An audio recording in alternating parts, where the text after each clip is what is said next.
फकीराने आपल्या समाजातील लोकांचे कल्याण करण्यासाठी ब्रिटिश राजवटीविरुद्ध आणि जातीयता व जातीयवादाविरुद्ध अथकपणे संघर्ष केला.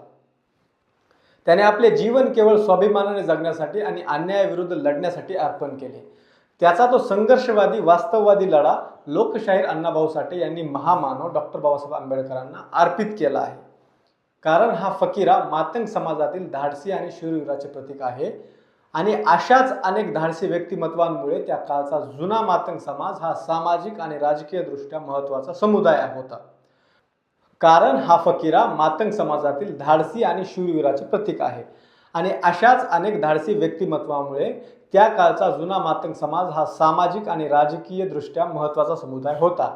त्या फकीराने मातंग समाजाच्या राजकीय आणि सामाजिक संघर्षाचे प्रतिनिधित्व केले आणि म्हणूनच त्या फकीराचा संघर्ष आजही मातंग समाजाला आणि समाजातील